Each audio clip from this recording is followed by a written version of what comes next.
할렐루야. 옆에 계신 성도님 인사하시 바랍니다. 정말 잘 오셨습니다. 주 안에서 좋은 일이 있을 것입니다. 주님의 교회 잘 세웁시다. 자, 우리의 존재같이 같이 한번 해보겠습니다. 제가 앞부분 합니다. 우리는 날마다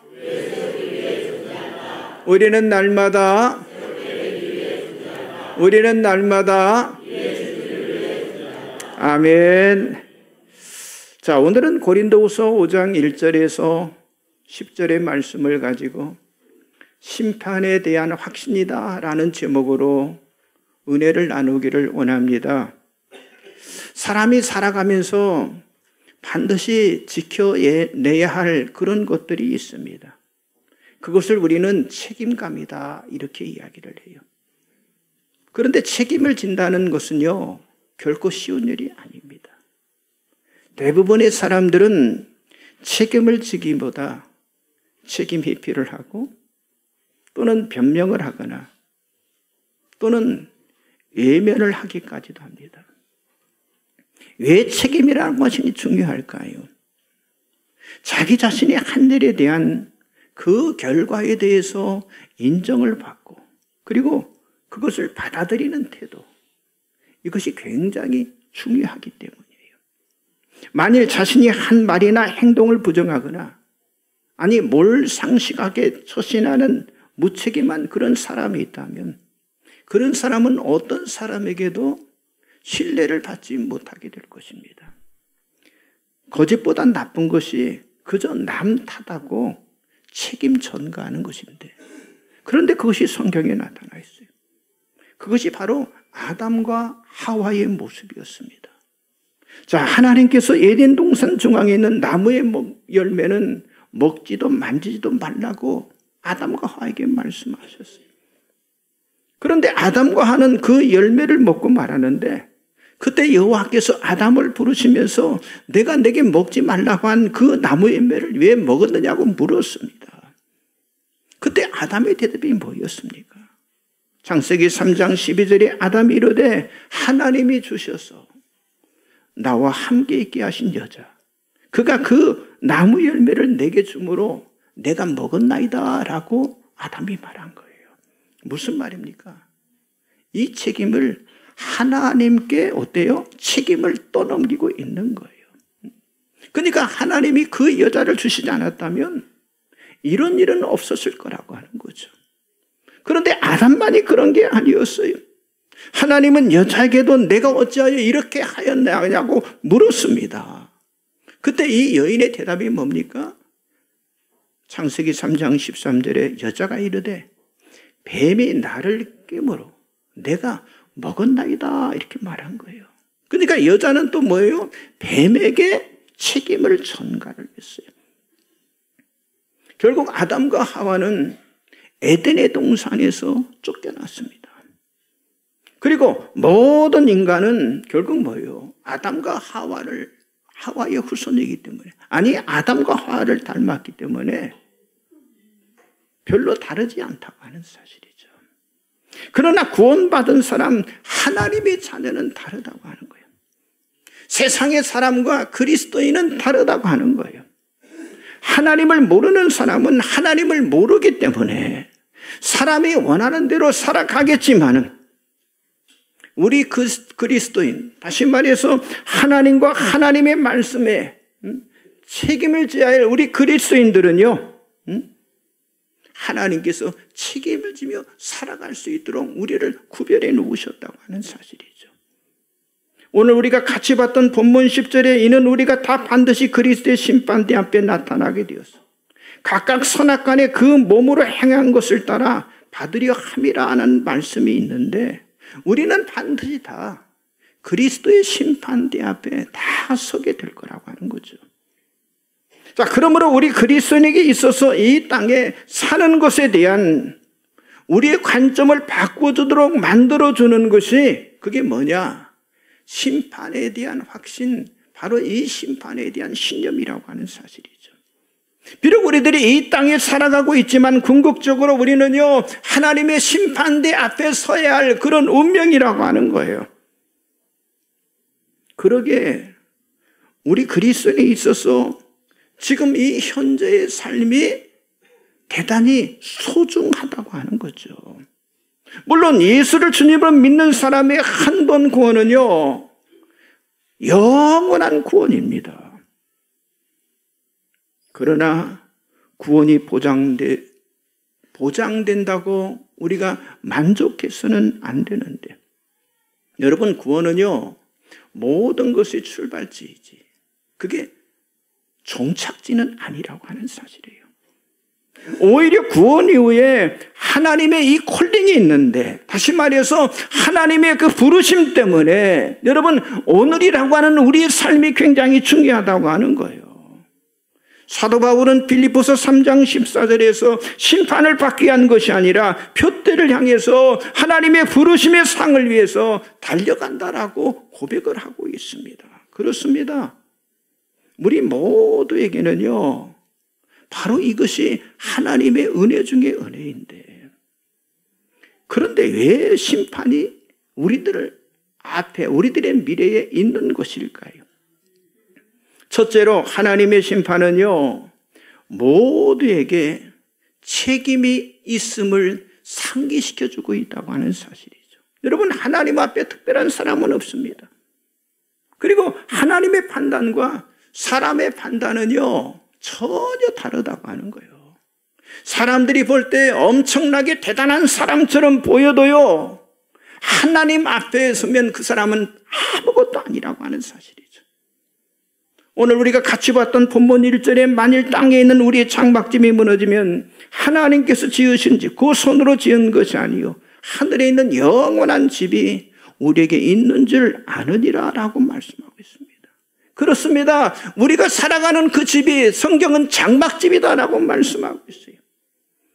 여러분, 장막이라는 게 뭐예요? 간신히 햇볕을 막고 그리고 비바람을 피할 수 있도록 둘러친 그런 막을 우리는 장막이다 이렇게 말하는 거예요. 그러나 또 성경은 말하기를 사람들이 그토록 갖고 싶어하는 그 집들이 있는데 그게 이 땅의 장막의 집이라고 말하고 있어요. 그런데 예수를 믿지 않은 사람들은요 이 땅의 그 장막집에 목숨을 걸고 살아가고 있다고 하는 사실이죠. 정말 집이라고 하는 것이 그토록 필요한 것일까요? 그런데 우리 주님 예수님은 모든 탐심을 물리치라고 하시면서 사람의 생명이 소유의 그 넉넉함에 있지 아니한다 하시면서 한 부자에 대한 비유의 말씀을 하셨습니다. 주보 가운데 열어보시면 말씀들이 쭉 나와 있죠. 누가복음 12장 15절 19절 같이 보겠습니다. 그들에게 이르시되 삼가 모든 탐심을 물리치라. 사람의 생명이 그 소유에 넉넉한 데 있지 아니하니라 하시고, 또 비유로 그들에게 말하 이르시되 한 부자가 그 밭에 소출이 풍성하며 심중에 생각하이르되 내가 곡식 쌓아둘 것이 없으니 어찌할까 하고, 또 이르되 내가 이렇게 하리라. 내 곡간을 헐고 더 크게 짓고 내 모든 곡식과 물건을 거기 쌓아두리라.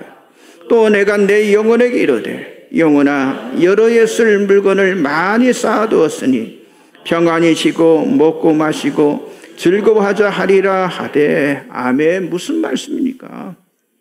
어리석은 자는요 오직 곡간만을 위해서 산다는 그런 말씀이에요. 자, 그의 영혼이 오늘 어떻게 될 것인가 전혀 생각하지 않고 그저 자기 자신을 위해서 재물을 쌓아두기 위해서 곡간을 더 크게 짓기 위해서 살아간다는 것인데, 그러나 중요한 게 있어요. 예고 없이 찾아오는 어리석은 자의 오늘 밤, 다시 말해서 영혼이 떠나는 밤, 그 밤은요 모든 것이 다 헛것이라고 하는 사실을 누가복음 12장 20절 21절에서 말씀하고 있는 거예요.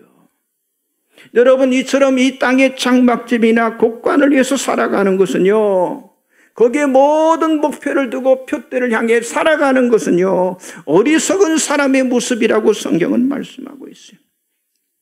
그런데 사도 바울은 오늘 본문에서 하늘에 있는 영원한 집이 있음을 알고 살아가는 그런 사람이 있다라고 사도 바울은 말하고 있어요.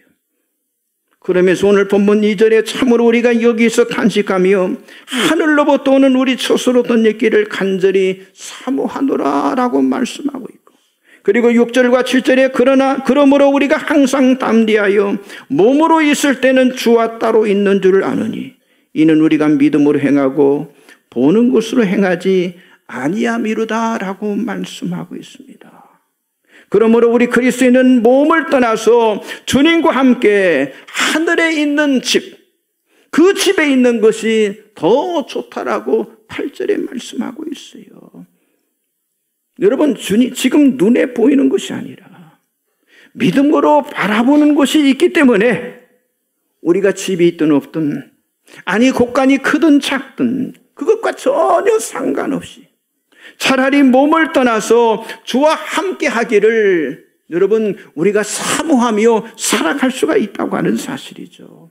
그렇습니다. 여러분, 땅에 있는 장막집과 하늘에 있는 영원한 집은 완전히 구별이 된다고 하는 사실이죠. 자, 말씀 봅니다. 계시록 20장 11절 12절에 나와 있죠.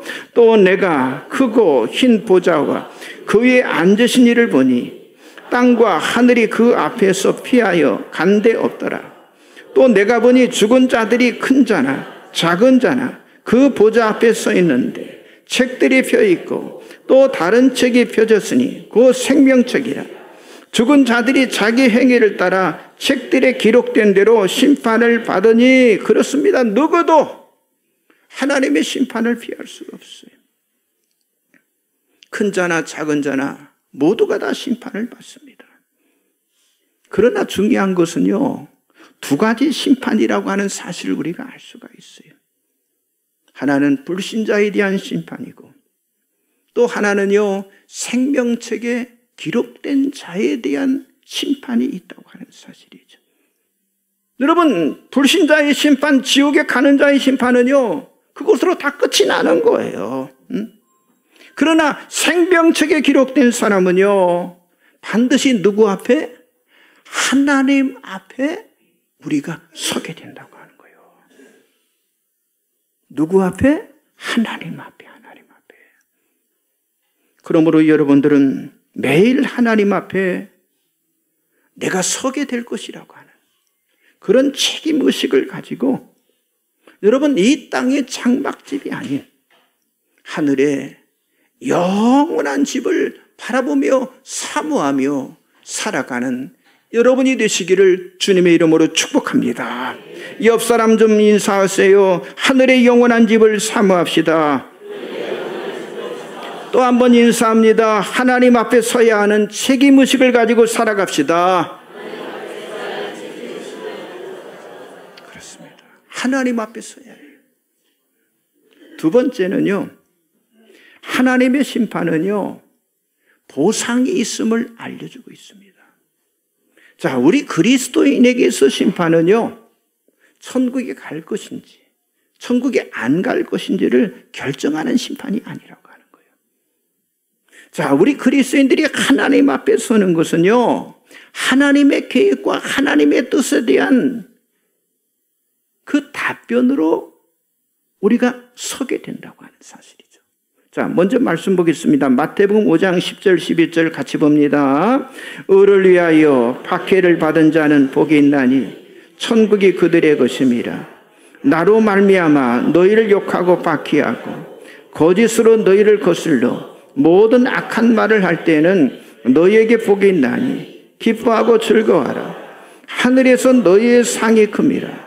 너희 전에 있던 선지자들도 이같이 박해하였느니라. 아멘. 여러분, 이 말씀은 산상순 팔복의 말씀 가운데 가장 마지막 부분이잖아요. 상에 대한 말씀을 하고 있어요. 의를 위해서 박해를 받는 자가 복이 있고 천국이 그들의 것이라고 말씀하고 있어요. 그리고 예수님 때문에 욕을 받고 박해를 받고 거짓으로 악한 말을 들을 때 그게 복이 있는데, 기뻐하고 즐거워하라라고 말씀하시면서 하늘의 상이 크다라고 주님께서 말씀하셨어요. 바로 이것입니다. 여러분, 심판의 기준은요, 사람이 아니에요. 조금 잘하고 내가 조금 잘 못하고, 좀 더 죄 짓고 죄 조금 안 짓고 더 많이 하고 더 적게 하고 그게 기준이 아니라고 하는 거예요. 그런데 우리 사람들은요, 이 하나님의 심판을 언제나 율법적으로 생각하는 거예요. 그래서 우리가 하나님의 심판대 앞에 서게 되면 율법을 잘 지키고 지키지 않는 것에 대한 벌과 상으로 구분을 해서 내 자신은 내가 그렇게 살지 못하기 때문에 벌을 받을 것이다 라고 생각, 예수 믿는 사람들이 그렇게 살아가고 있는 거예요. 여러분, 그렇습니다. 그러나 누구든지 율법에 의해서 심판을 받는다고 하면요, 그렇죠. 우리 모두는 다 천벌을 받을 사람이에요. 율법으로 심판받는다면 상 받을 사람이 하나도 없습니다. 여러분, 율법은요, 이 땅에 살아가는 사람들이 알지 못하는 그 죄, 우리가 살아가면서 알지 못하는 그 죄를 깨닫게 해주는 게 바로 율법입니다. 자, 로마서 3장 20절에 나와 있죠. 같이 봅니다. 그러므로 율법의 행위로 그의 앞에 의롭다 하심을 얻을 육체가 없나니 율법으로는 죄를 뭘 깨달아요? 죄를 깨닫게 하는 거예요. 그렇습니다. 율법은 죄가 무엇인지 그걸 알게 만들어준다고 하는 사실이죠. 자, 로마서 7장 7절 보겠습니다. 그런즉 우리가 무슨 말을 하리요? 율법이 죄냐? 그럴 수 없느니라. 율법으로 말미암지 않고는 내가 죄를 알지 못하였으니 곧 율법이 탐내지 말라 하지 아니하였더라면 내가 탐심을 알지 못하였으리라. 그렇습니다. 율법의 목적은요, 죄를 깨닫게 해서 결국 뭐예요? 우리로 하여금 구원함을 받게 만드는 일을 한다고 하는 거예요. 그러므로 하나님의 심판은 율법을 지키고 지키지 않는 것에 대한 그 심판이 아니라고 하는 거예요. 우리가 봤던 오늘 본문 9절에 그런즉 우리는 몸으로 있든지 떠나든지 주를 기쁘시게 하는 자가 되기를 힘쓰노라 이렇게 말씀하고 있습니다. 그렇습니다. 여러분, 바울이 말하는 심판의 기준은요, 주님을 기쁘시게 하는 자가 되었느냐고 하는 거예요. 여러분들이 예수 믿고 주님을 기쁘시게 하는 자의 삶을 살았느냐, 이게 기준이 된다고 하는 거예요. 자, 하나님께서 우리들에게 은사와 능력과 재능, 또 여러 가지 기술, 또 시간, 또는 왜 재정을 우리들에게 허락해 주셨을까요? 여러분, 잘하고 잘못하기를 판단하기 위해서 우리에게 주신 것이 아니라 하나님이 우리에게 주신 그것들을 가지고 누구를 위해서 사용했느냐, 누구를 위한 것인지를 여러분, 심판을 할 날이 있다고 하는 거예요. 자, 그렇기 때문에 우리의 몸이 주를 기쁘시게 하는 그런 순종이면 우리는 뭘 받겠어요? 상을 받겠지만은요, 불순종해서 자신의 몸을 위한 그런 것에 모든 것을 다 투자한다면 부끄러움을 당할 것인데, 그렇기 때문에 여러분, 하나님께서 자기 피로 세우신 이 교회가 그렇게 중요한 겁니다. 자, 고린도전서 3장 12절 15절 같이 보겠습니다. 만일 누구든지 금이나 은이나 보석이나 나무나 풀이나 집소 이 터 위에 세우면 각 사람의 공적이 나타날 터인데 그날이 공적을 밝히리니 이는 불로 나타내고 그 불이 각 사람의 공적이 어떠한 걸 시험할 것이라. 만일 누구든지 그 위에 세운 공적이 그대로 있으면 상을 받고 누구든지 그 공적이 불타면 해를 받으리니 그러나 자신은 구원을 받되 불 가운데서 받은 것 같으리라. 무슨 말씀입니까? 여러분, 이 교회, 하나님께서 자기 피로 세우신 교회가 하늘의 상급의 기준이 된다고 하는 거예요. 기준이라고 하는 거예요. 여러분, 하나님은요, 교회를 통해서 내 교회를 세우라고 했는데, 여러분, 교회라고 하는 건 결국 구원받은 우리들 자신들을 가리키잖아요. 그런데 이 교회를 통해서 하나님은 상급을 주신다고 하는 거예요. 자, 그렇기 때문에 여러분, 교회를 세우는 일, 내 교회를 세우라고 하는 이 교회를 세우는 일을요, 공적이다라고 사도 바울은 지금 말씀하고 있어요. 여기서 말하는 공적이라고 하는 건요, 하나님의 일을 의미하는데, 여러분, 교회는 어떤 사람들이 그 안에 모여있든, 그러니까 여러분, 금 같은, 은 같은, 보석 같은, 나무 같은, 불 같은, 집 같은 사람들이 그 안에 모여있어요. 그러니까 모두가 다 각각 교회를 세우는 일을 잘 해야 한다는 그런 말씀입니다. 그리고 날마다 이 교회 세우는 일을 계속하게 되면 상을 받지만, 그 공적이 사라지면 뭐가 된다는 거예요? 해를 받게 된다고 하는 거예요. 해를 받게 된다고 하는 건요, 손실을 겪게 된다는 의미인데, 이 말은 뭐예요? 우리가 받아야 할 상이 상실이 된다고. 내가 받아야 할 상, 우리들이 받아야 할 상이 상실이 된다고 하는 거예요. 여러분, 우리가 확실히 알아야 할 이 심판에 대한 이 신념은요, 죄와 벌과 상의 문제가 아니라 얼마나 우리가 주님을 위해서 기쁘시게 한 순종의 삶을 살았느냐, 그 순종의 삶에 있다고 하는 사실을 여러분들이 믿으시기 바랍니다. 여러분, 하나님은요, 구원받은 우리들에게 형벌을 주시기 위한 분이 아니에요. 보상을 주시기 위한 재판관이 되신다고 하는 사실을 여러분들이 믿으시기 바랍니다. 옆 사람 좀 인사하세요. 주를 기쁘시게 한 삶을 살아갑시다. 교회를 통해 상급을 받읍시다.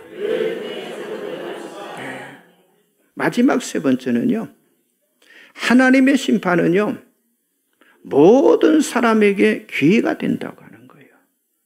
자, 우리들이 그리스도의 심판대 앞에 서게 되고 그때 우리의 모든 행위를 심판받게 될 것이다 라고 말씀하고 있는데, 우리가 봤던 이 고린도후서 5장 10절에 보면, 이는 우리가 다 반드시 그리스도의 심판대 앞에 나타나게 되어 각각 선악간에 그 몸으로 행한 것을 따라 받으려 함이라 라고 말씀하고 있어요. 여러분, 지난주에 말씀처럼 이 땅에서 우리의 몸은요, 여러분, 이 땅에 필요한 몸이라고 말씀드렸어요. 그러나 새롭게 완성된 부활의 몸과 하나님의 능력으로 지원받은 몸은요, 영원한 몸이기 때문에 이 땅의 몸과는 전혀 다른 거예요. 그런데 바울은 오늘 본문 5절에서 곧 이것을 우리에게 이루게 하시고 보증으로 성령을 우리에게 주신 이는 하나님이시니다 라고 말하고 있습니다. 그렇기 때문에 여러분들, 그리스도의 심판대 앞에 서는 것을 두려워할 필요가 없다고 하는 거예요. 거기 누가 계신다는 거예요? 보증하시는 성령님이 함께 계시기 때문에 우리는요, 두려움 없이 담대하게 그 앞에 설 수가 있다고 하는 거예요. 그러므로 우리들이 이 심판에 대해서 분명히 알아야 할 것은요, 오늘의 삶에 대한, 아니 지금 우리의 삶에 대한 새로운 기회를 우리에게 주시고 있다고 하는 사실을 우리가 알아야 한다고 하는 거예요. 그래서 사도 바울은요, 오늘 본문 고린도서 5장 1절 10절 이후 5장 11절에서 7장 4절까지 그리스도의 심판대에 서야 할 우리 그리스도인들은 어떤 사람이 되어야 하는가에 대해서 아주 길게 말씀을 하고 있어요. 그런데 이 말을 한마디로 요약한다면 뭐냐? 화목하는 자가 되라는 거예요. 옆 사람 좀 인사하세요. 화목하는 자가 됩시다. 예, 그렇다니까요. 5장 11절 7장 4절까지 딱 한마디로 요약한다. 화목하는 자가 되라고 하는 거예요. 이건 뭐냐? 사도의 직을 말하는 거예요. 그러니까 사도의 직임은요, 죄인들을 하나님과 화목케 하도록 직분을 받았다는 거예요. 자, 말씀 봅니다. 고린도후서 5장 18절 19절 같이 봅니다. 모든 것이 하나님께로서 났으며 그가 그리스도로 말미암아 우리를 자기와 화목하게 하시고 또 우리에게 화목하게 하는 직분을 주셨으니, 예, 사도들에게 화목하게 하는 그런 직분을 주셨다라고 말씀하고 있어요. 그렇습니다. 바울은 자신의 사도직을 화목해 하는 그런 직분이다라고 말했는데, 자, 그렇다면 여러분, 여기 십자가 나와 있잖아요. 하나님과 인간, 사람과 사람. 자, 이 복음의 핵심이 뭘까요? 복음의 핵심이 뭐예요? 이게 화목이에요. 하나님과 사람과의 화목. 사람과 사람과의 화목. 이게 복음의 핵심이 화목이에요. 자, 죄에 대한 하나님의 진노를 자신이 감당함으로 죄에 대한 하나님의 공의를 실현하고, 그리고 죄인들을 용서하고 구원하시려는 그리스도의 사랑을 강력하게 전하도록 만드셨다고 하는 사실을 지금 사도 바울이 고백하라고 있는 거예요. 자, 고린도후서 5장 13절 14절 그 나와 있지 않죠? 제가 읽어드립니다. 우리가 만일 미쳤어도 하나님을 위한 것이요 정신이 온전하여도 너희를 위한 것이니 그리스도의 사랑이 우리를 강권하시는도다. 우리가 생각하건대 한 사람이 모든 사람을 대신하여 죽었은즉 모든 사람이 죽은 것이라 이렇게 말씀하고 그렇습니다.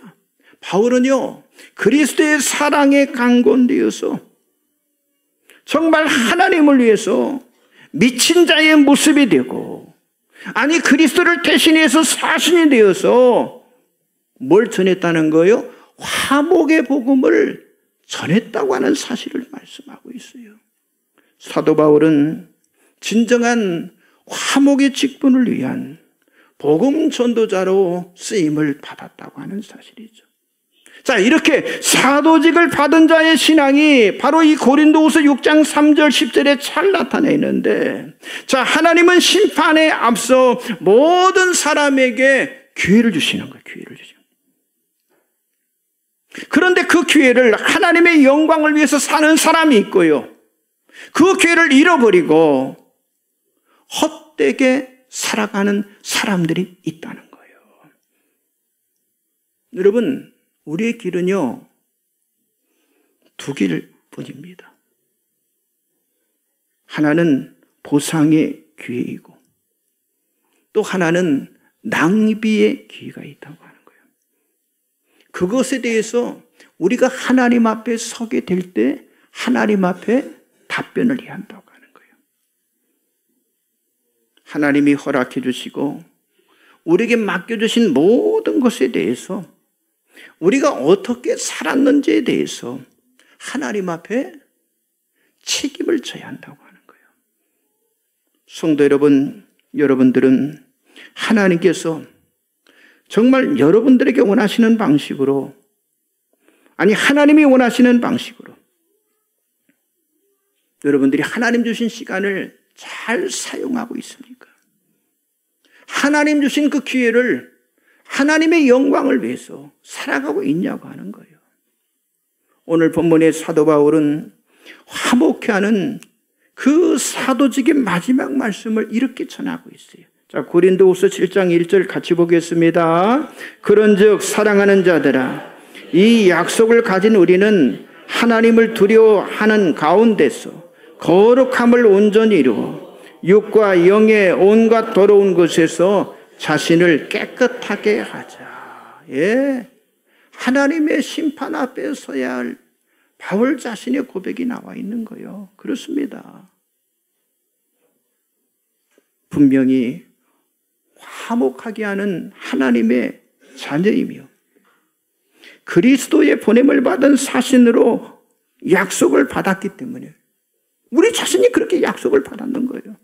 그렇죠. 화목해 된 하나님의 자녀이고 그리스도의 보냄을 받은 사신으로 우리가 약속을 받았기 때문에 여기 뭐라고 그랬어요? 하나님을 두려워하는 가운데, 하나님을 두려워한다는, 하나님을 경외하는 가운데 거룩함을 온전히 이루어 육과 영의 온갖 더러움에서 우리 자신을 깨끗게 해야 할 줄 믿습니다. 그러니까 우리를 향한 하나님의 사랑은요, 하나님의 독생자를 아름다운 궁전이 아니라 어디 보내셔서 십자가에 보내셨잖아요. 그리고 끔찍한 죽음을 당하게 하셨다고 하는 거예요. 그리고 여전히 우리와 함께 하신다는 영원한 확신을 주기 위해서 그 십자가의 죽음으로 끝난 게 아니라 십자가에 죽은 예수를 3일 만에 다시 일으켜 세워주신 줄 믿습니다. 여러분, 하나님의 심판이 앞서 하나님은 우리들에게 기회를 주시고 있다고 하는 거죠. 그런데 그 기회는요, 결산과 연결이 되고 회개하는 때와 반드시 연결이 된다고 하는 거죠. 그래서 계시록 2장 10절에 내가 죽도록 충성하라. 그리하면 생명의 관을 내게 주리라는 말씀처럼 우리가 하나님 앞에 서게 될 때 부끄럽지 않고 정말 잘하였도다. 착하고 충성된 종이라고 하는 그런 상급을 여러분들이 다 받으시기를 주의 이름으로 축복합니다. 여러분 모두가 심판에 대한 확고한 신념을 통해서 여러분의 마음을 다해서 여호와를 신뢰하고 여호와를 인정하며 여호와께 영광 돌리는 그런 삶을 살아가기를 주님의 이름으로 다시 한번 간절히 축복합니다. 우리 찬송가 부르겠습니다. 찬송가